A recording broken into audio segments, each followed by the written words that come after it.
Cup Championship. We're here for round 2 of the championship. I'm Brett Keenan, solo commentating for today's event. Might have Mark Bratby join us shortly in the pace, but either way we're going to get started straight away with qualifying for the second round of the championship. And what can I say, there's a lot of drivers looking to make some headwind. We're just watching now as all the cars start to take to the circuit. We've already got John Lindbergh out. He might have missed the memo a little bit, but doesn't seem to matter any which way. So he'll be the first driver to set us on a flying virtual lap. And he's actually going to abort straight away, so no real major issues there. Anyway, watching Oliver Coleman, a new addition to the championship. He's also coming in straight away. I'm not sure what to make of that, but we'll ignore that for the time being. Got Josh Banks here with a Merrill right up behind him, getting probably a little too close for comfort when it comes down to it. Alex Little joins the championship as well. We've also got Cameron Betts, Matthew Elliott sporting a new livery, getting really ragged through the exit of turn 4. Now sporting a similar livery to his teammate. Then we've got Owen Bennett. Looks like a Merrill's had a mistake coming through turn 5. Sebastian Spicer with his unique multicoloured livery. And then of course we've got Ken Doyle, who hasn't come out on track as of yet. Probably waiting to find some perfect opportunity. I've just noticed every single car pretty much, apart from these two here and Ken Doyle, all in a huge line. So Josh starts there, then it's Alex, then you've got a line here from Cameron. They're all bunched up, which is a bit unusual in regards to qualifying. You want to find as much space as possible, but everyone's just in one big choo-choo train. Apart from Ken, who just seems to just want to sit there and not worry about it. So Joshua Banks is going to be our first driver on track to do some lap mileage for us. So what we're going to do is we're going to turn off all the stuff here, and we're going to go on board and go take you through a lap around the Catalunya circuit. So heading into turn 1, you want to get the braking just right here, hard on the brakes into the apex into turn 1. Turn 2, you're just going to manage it without getting too much wheel spin on acceleration. Coming through turn 3, this fast right-hander, you want to be able to take this as flat as possible. Just the car's tyres are squealing for mercy as they come through into turn 4, hard on the brakes, drop down a few gears, making your way through this kind of slightly similar turn 4 circuit corner. Turn 5, tight hairpin bend here. Well, not quite hairpiny, but 90 degrees. You just want to be able to get the car great out of its acceleration, heading down to 6 and 7. Although you would say that kink was 6, so we'll go 6, 7, and then through 8 here. Turn 9, the infamous turn 9. We've seen a few incidents in here back in the Formula 1 days. We'll probably see a lot more heading into this and of course the main game later on this afternoon. Also like to make a interesting stature here as he goes through turn 10 pretty smoothly, gets a bit of wheel spin coming out through then into 11, 12. This right-hander has been notorious for catching people off guard a few times. We saw an incident here a couple seasons back in the F1 with Mackenzie Stewart and Owen Bennett. Turn 13, 14 and 15. This is the toughest part of the track. You've got to get this so right, otherwise it compromises your run. And then through turn 16 for the last part of the lap, comes across the line. We'll just quickly get the demos back up. He'll cross the line here. He'll set a 146.6, immediately beaten by Alex Little with a 130.45.6. Cameron Betts up to P2, but immediately displaced by Owen Bennett. Sebastian Spicer now up to P3. We're just waiting to see what Oliver Coleman and John Lindbergh can do. These two came out a bit early, but remedied the situation by coming into pit lane. We've only got 5 minutes left on the clock already, so cars will just need to manage themselves around. So coming around the last bend comes Oliver Coleman. It's going to be a pretty reasonable time. It's going to be a 47.1 for the British driver, and here comes John Lindberg. He's going to cross the line. He'll set a 46 points. I actually didn't register that, but we'll just check it on the... Yeah, and so it was a 46.6 for John Lindberg. Of course, he's the only driver, I think, running no ABS out of the whole entire field. Kenneth Doyle has come out on the circuit now, finally, with only a handful of minutes left to go on the session now. Just to bring it up to attention to those watching, the Trans Nation Supercar Championship is going to be evolving a little bit further as time presses along. We're going to be branching out to a Toyota 86 series and a touring car Masters Championship as well. So Kenneth gets a 5/10 penalty as Alex Little now improves to a 44.4. Probably used Josh a little bit for straight line, well, for down slipstream, but a good lap nonetheless. Owen Bennett crosses line, does a 45.3 and an improvement from his previous lap. Sebastian Spicer a 46.3, so doesn't improve from his previous lap. Neither does Cameron Betts. John Lindberg has improved to a 46.6 on the second lap, but although that's of course on the account of his first two laps being invalidated. We've got someone off the circuit there. That's actually John's teammate in Matthew Elliott, who is down in position 9 at the moment. Merrill would be the last driver, I would assume, on the track. So 10 out of the 14 drivers this weekend, not too bad. John improved to a 45.3 and goes P2. So John Lindberg looking like he could be the driver that could possibly challenge Alex Little. And of course, Alex is usually an advocate for the most consistency. So these two are battling it out for the right to be called Mr. Consistency, as Matthew Elliott, just in back shot there, goes a little too wide for comfort heading into turns 1 and 2, so it doesn't look like he's lost any ground. So, well, sorry, I mean, he didn't get a penalty from it, so he's not too hard pressed. Now Ken Doyle has moved up to P8 at the moment with a 1 minute 48.6.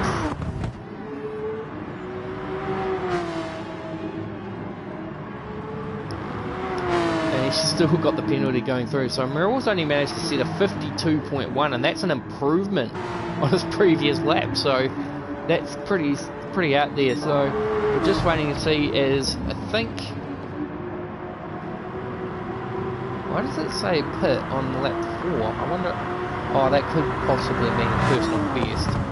I'm not 100% sure, but he is down on the second sector. He does seem to have a lot more confidence heading into this circuit. He was a little wary about his pace around Subaka, and he did show some pretty good pace. It compromised him a little bit at the end of the race when he made the mistake that did cost him victory, or sorry, did cost him a position on the podium. But it does look like he's kind of bounced back and is using his F1 experience on the circuit. In fact, pretty much every single driver on this grid have all got 10 F1 experience in the Formula 1 side of things. So the difference between it only lies on the cars more than it does the experience of the track. So if you have the track experience, it doesn't really matter. So strangely it says here that John is, oh no, sorry, that's the gap between John and Owen is 8/100ths of a second. So we've just got under 30 seconds left in the session, so I might make them be aware of that. Well, actually, we'll say 1 minute left on the clock. So,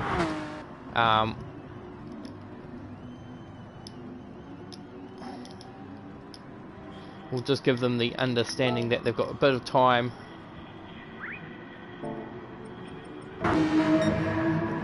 So, drivers now will have to set one more flying lap if they hope to come out. So, Merrill has improved to position 6 with a 146.4. He's only 9/100ths of a second shy of Cameron Betts, so Cameron just looking to make it through. So Matthew Elliott's made a mistake coming into turn, I think that's turn 6 and 7, yes it is, so we'll just see what has transpired. So once it hits 11 minutes 50 on the clock, that is pretty much the sign that qualifying is done. So we'll just wait and see if the drivers will make it out onto the into time. So by the time it takes me to get the qualifying done at the 1 minute 50 mark, we will see who gets it done. So I will now present that information just now. This would be easier if I had my fellow co-driver.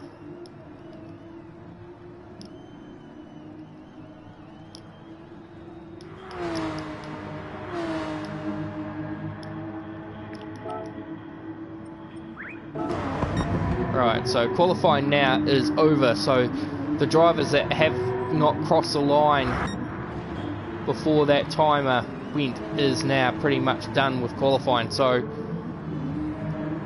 I think we'll just wait and see. So here comes Josh Banks. Josh Banks will be on the verge of finishing his lap.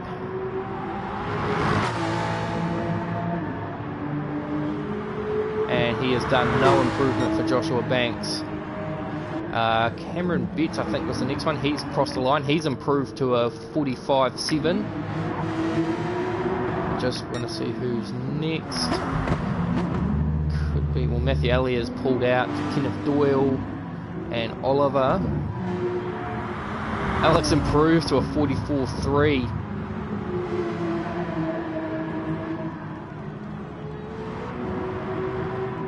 We're just waiting to see who the next driver is. And Amiral crosses the line. He improves to a 46.3. Still waiting for a couple more drivers, so it looks like Kenneth and Oliver are actually aborting this lap. Waiting to see what John can do. Can John drop the gap? Can he make it better? We're about to find out as he and Sebastian will take to the... Oh, this could actually be a pretty good time here from John. It's going to be a 44.3. He goes to the top. John Lindbergh absolutely brains them on the last hurdle, and on the last lap sets the fastest lap of the sector. Unbelievable scenes here, people. So we'll now go to the proceeding of the grid order so we can make sure that this is all in perspective. So John Lindbergh takes Carera pole number 1 in the Transnation Porsche Carrera Cup. Then it is Alex Little. Then my guess would be, I'll now have to actually look at this information because it's probably a little out of whack. So I'll check the live timing just to get it, to put it into perspective. So Alex Little with a 44.3, Owen Bennett with a 45.3. Yeah, I think the rest of the order is pretty much secure. I just need to fix that up. So we'll go back to the thing here. So then it should be Owen in P3, Sebastian in P4. Where is Sebastian? I've lost him. Really need everyone on track, so it does.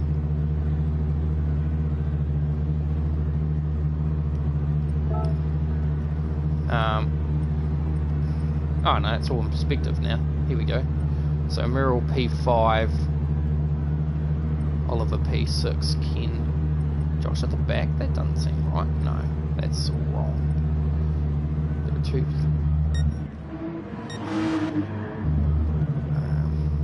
Okay, so no, that's all out of perspective. Sorry.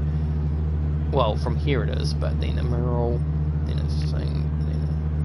So Josh is with a 46.6. I deeply apologise. I shouldn't usually be doing this myself. So with a 46.6, that'll put split Oliver and a Merle.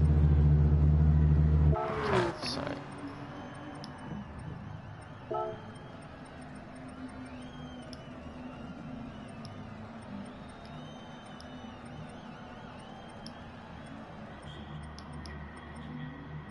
and then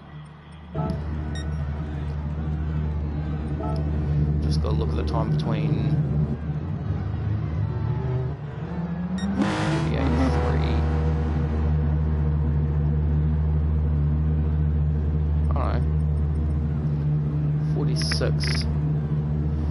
Oh, for crying out loud, I'm so sorry about this, people. So actually, Cam should be ahead of a Merle.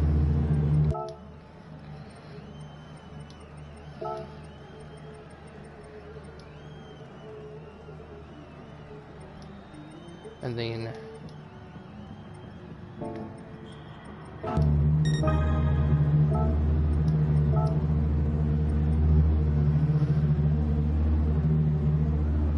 .46, 49, 46, 8, 46, 6.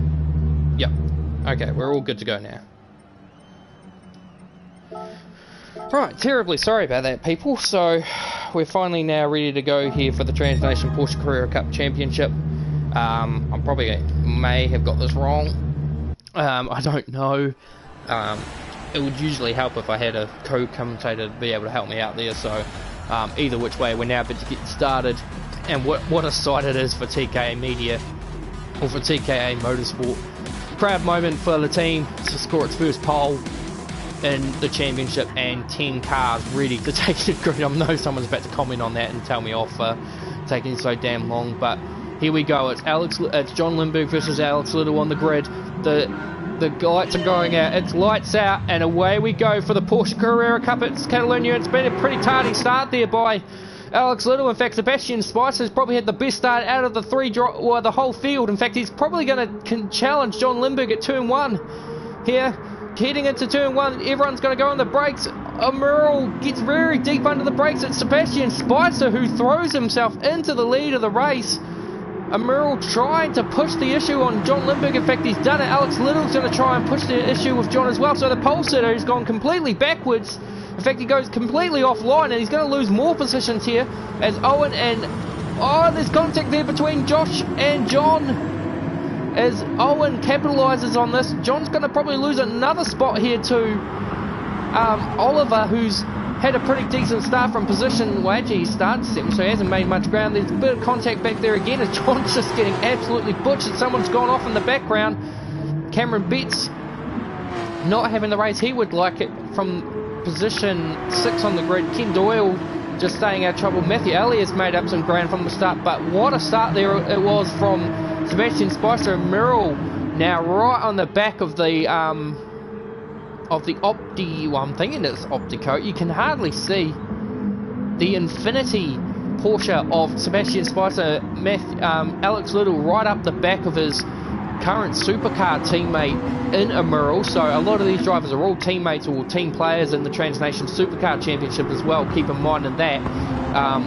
But Sebastian Spicer just absolutely brained them off the start there and just managed to hold ground. John has managed to stay ahead of Oliver in the series of the stops. So here's your order as they cross the line. So Sebastian Spicer, Merle Azria, Alex Little, then it's Owen Bennett, Joshua Banks, John Lindberg, Oliver Coleman, Matthew Elliott, Ken Doyle, and Cameron Betts right on the back of him makes up your top 10. So 10 of the 14 cars on track. Here comes Cameron down the inside of Ken into turn 1, gets the job done. Ken doesn't fight it, so the F3 points leader having a bit of a struggle at the moment in the championship.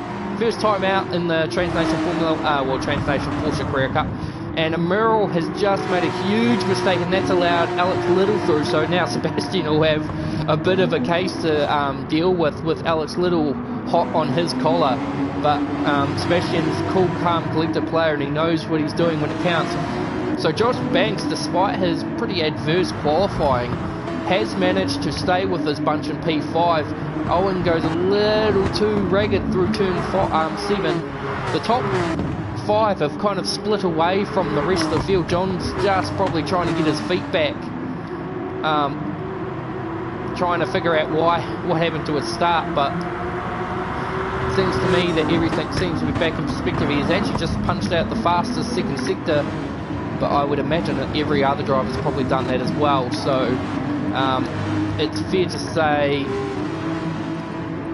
to see what's going on here, but either way, we'll just see how the battle at the front's going. In fact, Sebastian's now under actual attack here from Alex.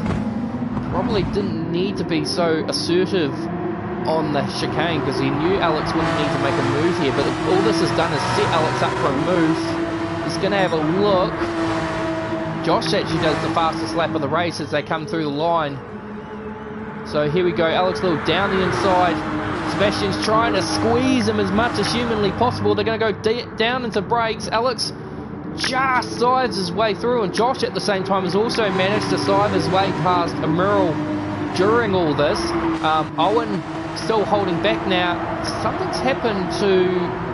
Oh no, never mind, sorry, Josh has gotten past. I thought Josh had fallen back. Oh, hang on, here we go. Emerald fancying a move on Josh again. Josh is actually starting to get really feisty on the back of Sebastian here, the championship points leader, trying to keep that championship lead intact as much as humanly possible, but he's got a gaggle of cars behind him all eager to do it, and John has actually kind of returned to the back of this train, so the pole sitter looking to try and capitalise on his poor start with some openly good pace at the start. In fact, somebody's just earned a penalty up the front there. Josh Banks has earned a 5/10 penalty.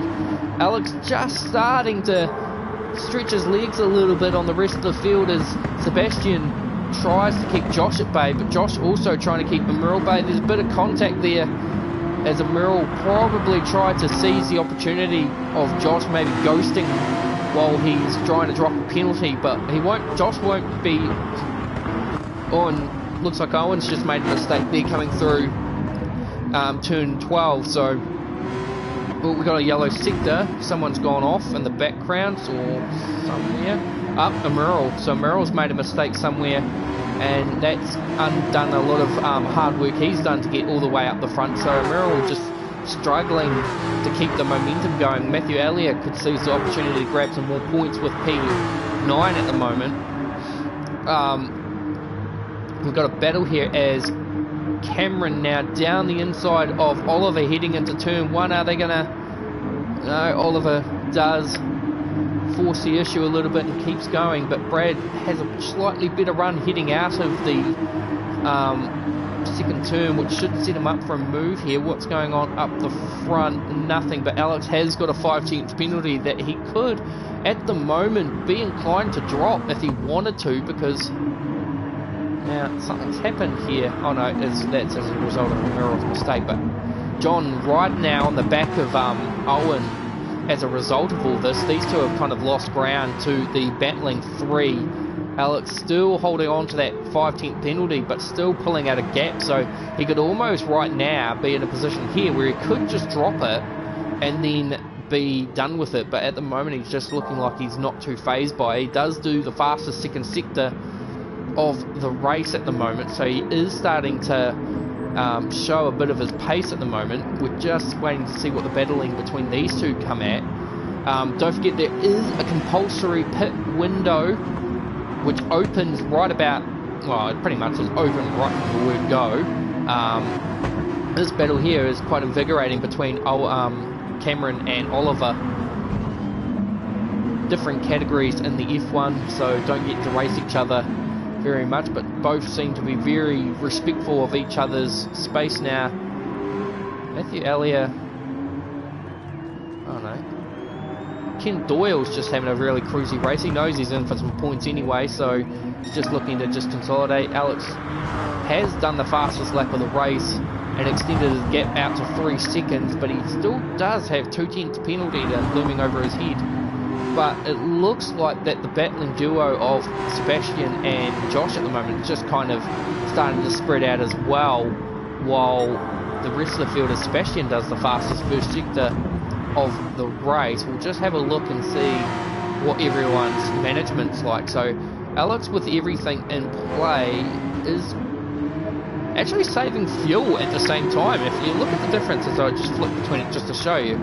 Sebastian's fuel is definitely a lot more towards the halfway point, and the tyres on the other hand are pretty level playing field. Now Josh on the other hand, Josh is running about the same amount of fuel as Sebastian, but his tyre wear is certainly more ragged. In fact, Sebastian's also got a penalty now to add to his name, so Sebastian will need to be careful there. He does the personal best into sector 2. Owen on the other hand is running I'd say because the top 4 are all using, well, the top 5 are all using wheels, it's probably easier to see how it all plays out. John, with his ABS off, would probably be using his front tyres up a bit more than everyone else if he did end up locking them and everything. But he's also got the least fuel. He's got, oh, he's a bit wobbly through there, but he's also saving more fuel than everyone else too, so that's interesting to say the least. Now Cameron, despite the fact that he's just launching himself through the field, he's actually saved probably the most tyres. So that's very interesting that someone who's been battling a lot of the race is actually saving a lot of tyres. Now, Merrill, because of course Merrill and Oliver are both on pads, this should show a bit more of their tyre wear life. So Merrill's tyres are probably the worst out of everyone. Oliver's now coming under attack here from Matthew Elliott. In fact, Matthew Elliott hasn't actually used much in the way of his tyres either, so Matt's got a lot of tyre pace to burn, and probably a fair amount of fuel to burn as well. And then Ken, who's just basically in cruise mode, has not really done much damage to his tyres at all. And his fuel, or as he straight lines the first turn, probably just a little too deep under brakes. Alex has just earned himself another time penalty heading through the cornering, but it's, like I say, he's got a 4.3 second lead as it is, so it's not like he's too concerned about the pace or about whether he's got too many penalties at the moment. If he started pushing too much and he ended up making a mistake or something, that could cost him. The same with Sebastian, who's still got a 2/10 one. Josh doesn't really have an answer for him at the moment, but Owen certainly has an answer at the moment for him. And John at the moment is just probably cruising back a little bit, trying to re-establish himself after his mistake. Sporting a white suit and white helmet, probably need to make him one of that as the team boss, but I won't go too detailed into that yet. And then yeah, the battling duo of Oliver and Matthew also looking to, oh, Matthew just a little bit eccentric on the accelerator.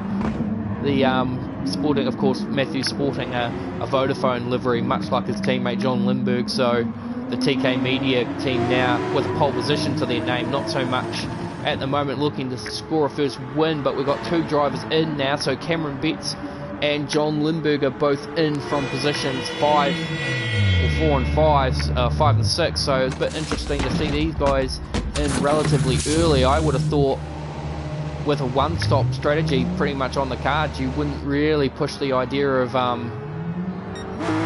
much, but yeah, it looks like John has underfueled his car, as has Cameron. Cameron, I don't even think has actually topped his car up at all, so yeah, I think actually, yeah, Cam hasn't put any fuel in his car at all. He's looking to try and get the undercut on the rest of the field, but I'm not sure if that's going to pay off too much. But John with a 5/10 penalty now for a mistake somewhere has got Ken looming on him there, so that's pretty good for those guys to keep themselves out of that perspective. We'll just wait and see. I'm just going to go and check the YouTube. Oh shit, I've gone the wrong way.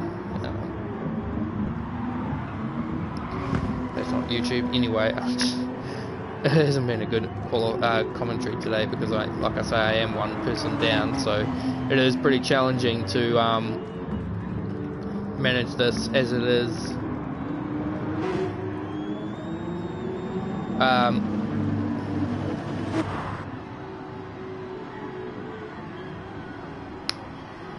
Anyway, we've got Alex Little now in. Sebastian's going to follow, as is Josh Banks. So just looking at the fuel, looks like Alex will have the least fuel to put in over the rest of the field.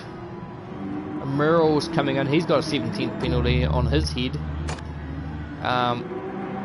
Oliver and Matthew look like they're both going to actually stay out. I don't know what kind of impact that's going to have on the racing, but very interesting to think that with everyone, oh, these two might actually just put a, yeah, these two are going to put a spanner in the works here for Alex. So, oh, Matthew gets heavily into the thing, but now what's Matthew going to do? Is he going to fight Alex, or is he going to, he's not going to let Alex through too easily, because he knows that Alex is fighting for the win here.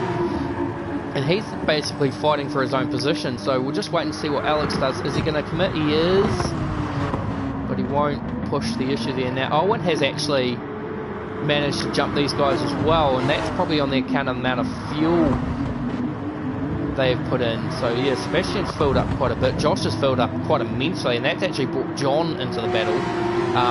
With the position as is, Cameron has jumped up into P5. That will be effectively P3.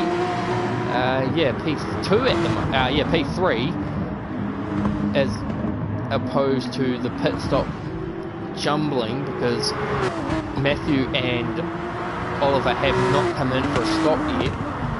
Alex will be trying to, he's just cleared his penalty now he'll be trying to clear Oliver and then try and utilise this, because all the drivers behind have also kind of jumbled up their strategies a little bit, and as a result has changed the racing order. Now Alex has cleared Oliver quite easily. I wonder if that was a bit of an assertive move there by Alex, who knows, but we'll just wait and see who of these guys blink. Yep, both of them are blinking, so that's going to kind of put the race order back into perspective. Owen getting chased down by his younger cousin, who's probably going to need to come in again for a second stop at this rate, but at the moment he's showing some pretty good pace in that Bennett's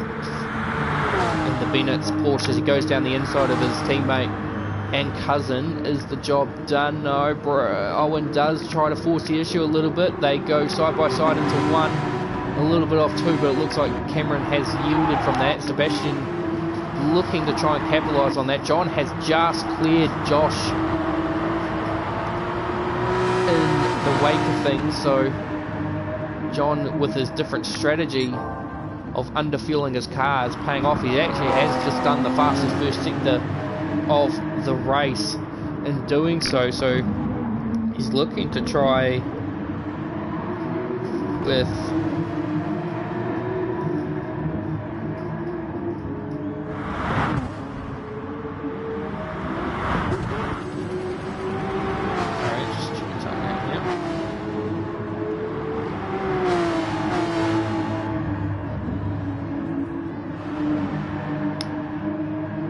So Sebastian now trying to claw way through. Cameron's going to have a look at down the inside of Owen at the hairpin. As speaking, like I said, Owen and Mackenzie Stewart, who's not with us at the moment, had an incident here in the first season of the Transnational Formula 1. It ended up with a 20-second post-race penalty for Mackenzie. The battle with Oliver and Matthew Elliott are still enraged at the moment, and Ken Doyle's just cruising along to his own tune at the moment. I think he's made a stop. Looks like he's made a stop for fuel, but he hasn't changed his tyre, so Ken not too convinced that his tyres are too worn, as Alex has done the fastest lap of the race with 44.5. Owen still under attack from Cameron here, but Cameron is going to be expected to come in unless he's been fuel saving. Oh, and Cameron's actually made a huge mistake coming out of turn 2. He's almost replicated what I did and thing, and he's actually been unable to pull it up, and he's now fully spun it around. He'll just turn around and rejoin. He's dropped back down to P6. He should be able to rejoin and stay ahead of Oliver and Matthew, and Oliver's managed to keep the gap between him and Matthew quite clean. So his top three at the moment is Alex Little from Owen Bennett, then it's Sebastian Spicer. So your normal group, then John Lindbergh looking for a consecutive fourth place, which could actually play a huge part in his championship bid. So with a Merrill down in P6, and well, I think with status as it is, I think Sebastian Spicer will take the lead of the championship heading into our next event, which is the step up to the start of the Enduro season. So next weekend we start the season of endurance, the three big races of our calendar: the Red Bull 125, the Bathurst 125, and the St. Croix 300. So four big races over the course of 3 weekends, and of course then we head to the Nürburgring for the German SuperSprint, and then close it off with the Brands Hatch 250, which wraps up the championship. So not many races left to go theoretically in the Trans-Nation Supercar Championship all in all. So it's a pretty short season for the Trans-Nation Porsche Carera Cup Series, and of course we'll also be opening up the Trans-Nation Toyota 86 Series and the Trans-Nation Touring Car Masters. So 2 more categories will be opening up over the course of the next few weeks, so keep that in mind for those who are watching that are wanting to take part in either of those championships. Of course, we've got a full grid here for the Porsche Carera Cup. We are looking for a few more drivers to take part in the Trans-Nation Supercar Championship, which plays off at 4 o'clock every weekend, every Saturday and Sunday. That will change to the 3 races all being held on the Saturday, to kind of open the door a little bit and kind of make some time up for everyone else. So keep that in mind as well. We're just waiting to see what's going on here. So with Cameron free, or with Owen free from the battling of his cousin, who looks like he may have actually just come in, he has, to do a fresh tyre change and a splash of fuel. He's now able to attack, but John at the moment is looking set to attack Sebastian here for the podium. So don't count the podium out, as looks like it's curtains for Ken, who's decided to pull it off and call it a day. So no points for the Irish driver. Either which way, this will be an interesting battle to watch. John tantalisingly close to the prospect of a podium finish after what happened last weekend at Subaken, when he was holding a podium only to lose it on the last lap and then couldn't control it, or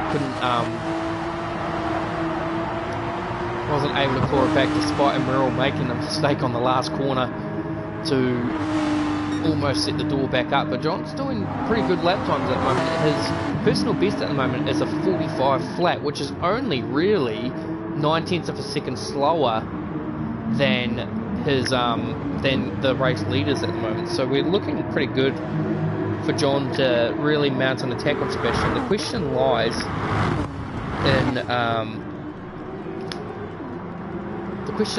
in on the state of play for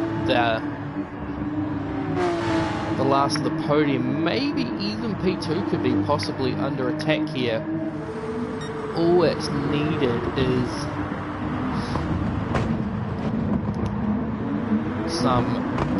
some form of mistake from either Sebastian or Owen, and John can capitalise on that.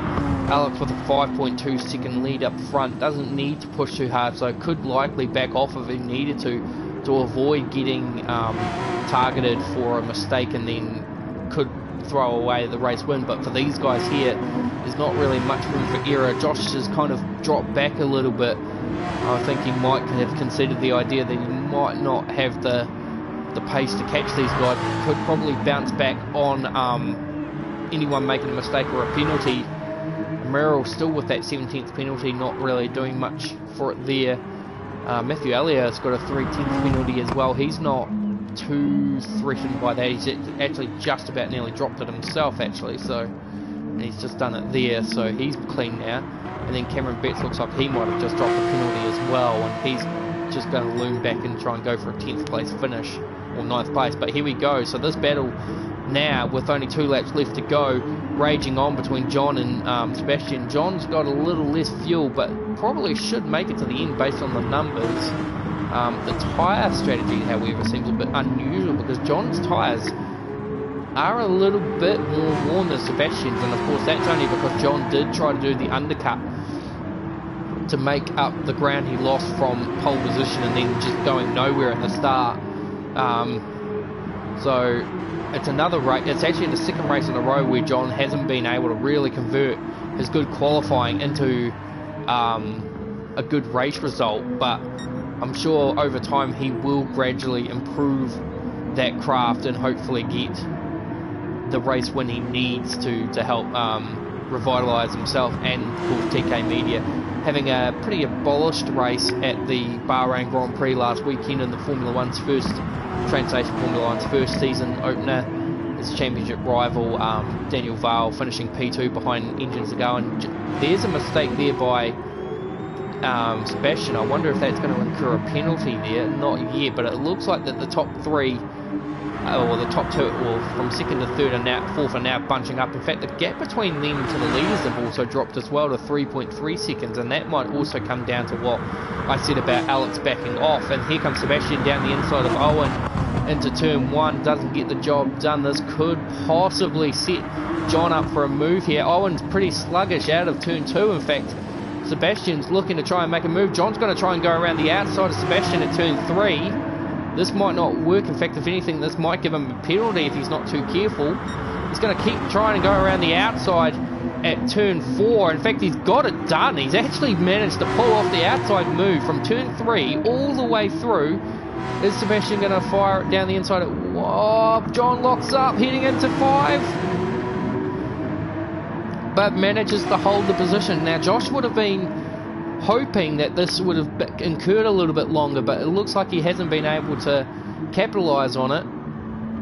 Merrill's 17th penalty has now gone out to 1.6 seconds, and now Alex has got a 14th penalty all of a sudden. Here comes John. John's going to actually try and take second here, people, so he's going to go around the outside. This will turn into the switchback. I think Sebastian's going to decide, I might just be a little bit of a pain in the ass here and try and throw the car down the inside. This is where Mackenzie and Owen came to grief in the first season of the Formula 1. Doesn't look like it's going to happen again, but I think Owen is going to be in a bit of trouble here. Now, why would Owen be... Owen's short on fuel, so Owen's obviously short-fueled his car to a point where it's in the critical zone. Owen might not actually finish this race based on these numbers, as John will now scythe his way past into position two.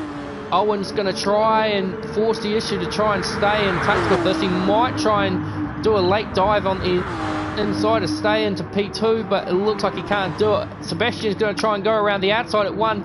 A bit of contact between the two, but it looks like they managed to pull it through. Sebastian up to P3, and that's going to have a bearing on the championship as well. I think Owen's out of fuel, so Owen's completely out of fuel now, and that's heartbreaking there for Owen. It's almost like China all over again. The car's just got nothing left in the tank. He's going to have to try and limp it home. So whatever strategy he tried to play off in that race, it has not worked, and that's promoted Josh up to P4.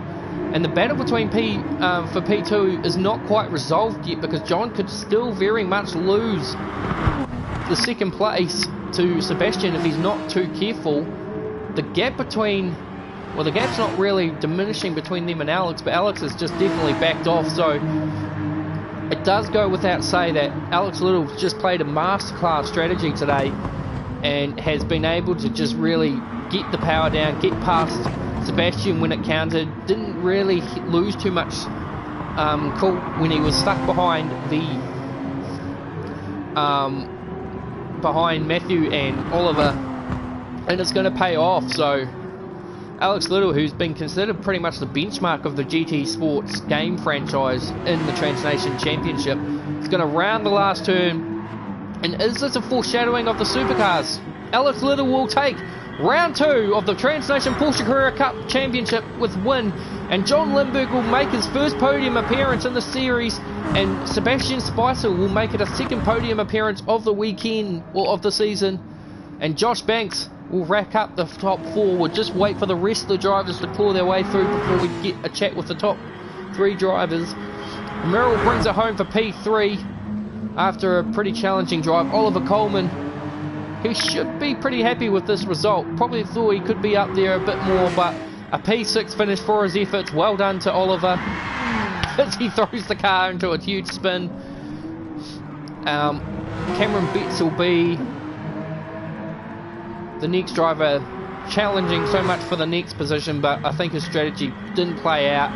It's P7 for Cameron Betts. Matthew Allier for TK Media, or for TKA Autosports, will bring it home for P8, and Owen Bennett will limp his car home for position 9, and he'll be just so devastated with that result. He might actually not make it across the line before the timer runs out, but we'll just see as he crosses the line, sets a 3-minute exact lap time, Right, we'll grab our 3 drivers and have a chat with them and congratulate them for the efforts. Oh dear. Oh.